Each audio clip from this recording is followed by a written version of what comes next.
To proceed and call on I see it is the Deputy Minister for Arts and Culture. You're welcome, ma'am. And the first question for today is one that is put to the Minister of Arts and Culture by the Honourable Hlatse, question number 58. Please proceed.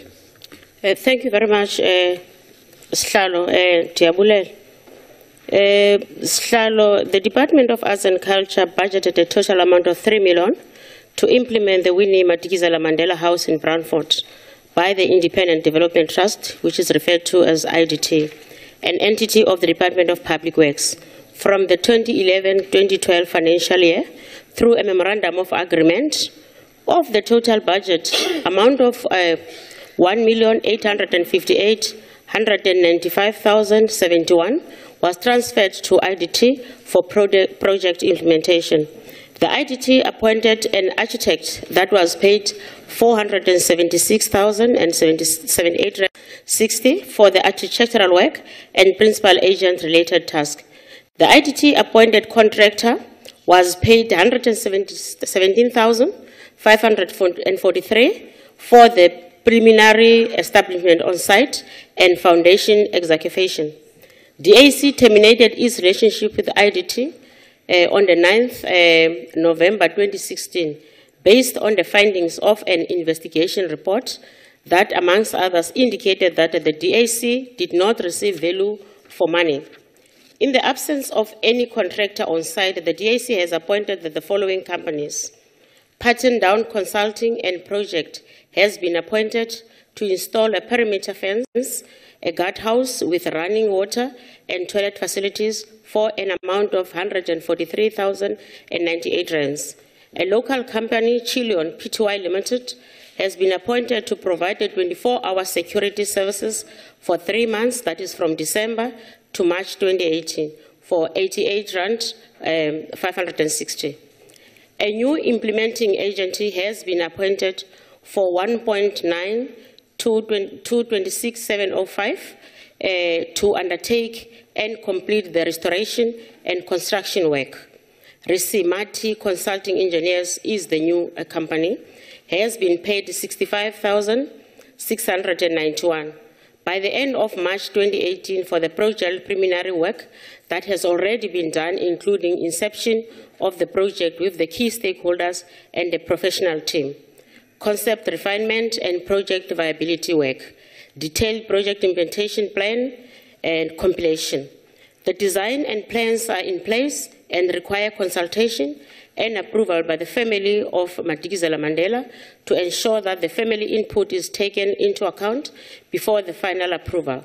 Once the plans have been approved by the stakeholders, it will appoint a contractor to undertake the actual construction. It is anticipated that this process will be concluded by July 2018 and construction work will start and be completed by March 2019. I thank you. Thank you, ma'am. The Honourable Hlatse.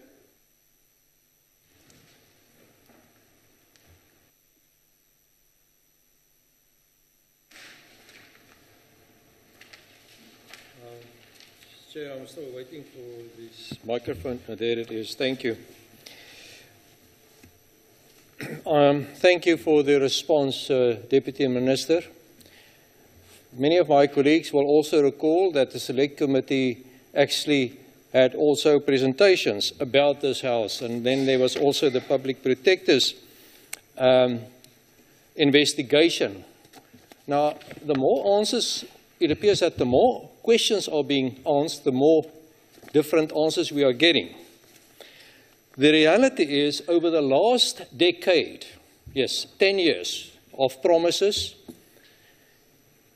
in excess of 14.7 million was budgeted at various times by the provincial and national departments of arts and culture, of which between 1 million, 3 million, I don't know, somewhere in between, was actually indicated to be expenses to date during the past decade. Now, this is according to the feedback from a public protector and also from Bly jy nou 'n bietjie stil asseblief, gedra jou. Honorable Hutton, concentrate here. Can you just, this member, member, allow the member to put his supplementary question, please. Very funny. Now, this is according to feedback from the public protector. The reality is nothing after 1 decade, 10 years, nothing can be shown for all these budgets and money expended. The Memorial House simply and sadly appears to be just another cash cow for unscrupulous officials, politicians and entrepreneurs. That's unfortunately the case. And I have to say this right at the backdrop of what we've heard over the past weeks, and again, numerous promises of a memorial house. Question, please. It is actually becoming just as notorious as the most notorious scandal in the Free State, recent scandal, the Crinolist scandal. Now, my question is, over a past decade, will the minister, the deputy minister standing in here, will the minister hold those people responsible for this mess accountable for the wasted funds? Thank you. Will the wasted funds be recovered? Thank you. Deputy Minister. Thank you very much, Slalo.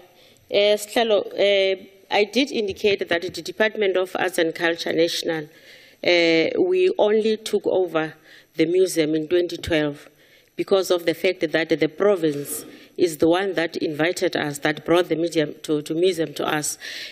From whatever years that we are hearing over the radios and TV and everything, we are not of part of that. But because you're a caring department, we did ask then the former premier maybe to give us information on what happened before 2012. We are still waiting for that information. Thank you, ma'am. Order. Honorable Koni, you are next. Thank you very much, Chairperson.